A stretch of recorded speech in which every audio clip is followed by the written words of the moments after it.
Okay, so when headphones fail, it can be quite frustrating. Sometimes the signal will only be coming out of one side, or maybe the signal will be crackly, or maybe there might not be any sound at all. But thankfully, headphones are actually really easy to fix.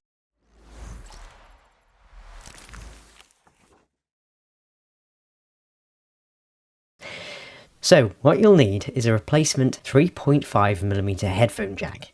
Now these are quite easy to get hold of, you can find them on eBay and in hardware stores. I recommend metal ones if you want to have something robust, but the plastic ones are decent enough as well. So once you've got this, you'll need to get yourself a soldering iron and some solder, and you'll also need some wire cutters, scissors and pliers, and finally you'll need some electrical tape and a damp piece of sponge or cloth which is going to be used while soldering. So the first thing to do is cut off the old faulty headphone jack. Now what you need to do is get your wire cutters and strip off the outer rubber sheathing to expose the individual cores inside.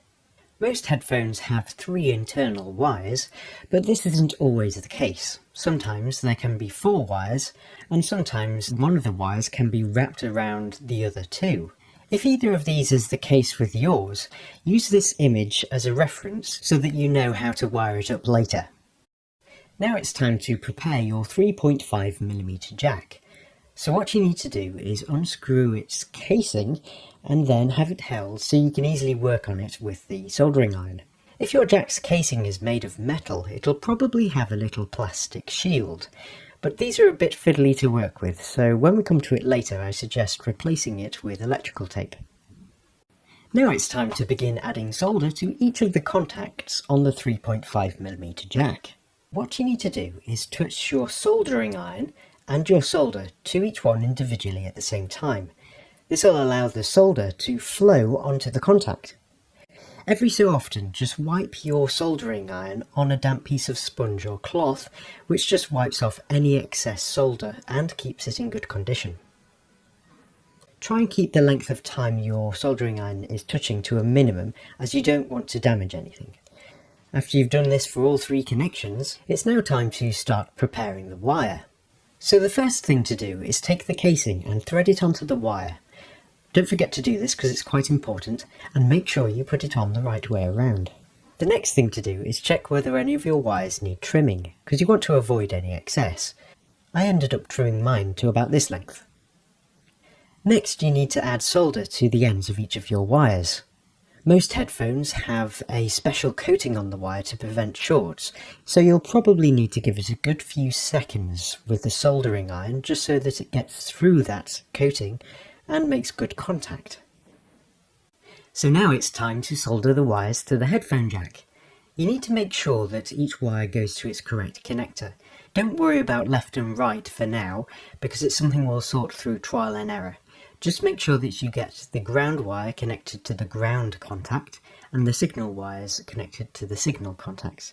If your headphones are like mine with 3 wires, connect the silver or golden wire to the ground contact and the 2 coloured wires, in this case red and blue, to the signal contacts.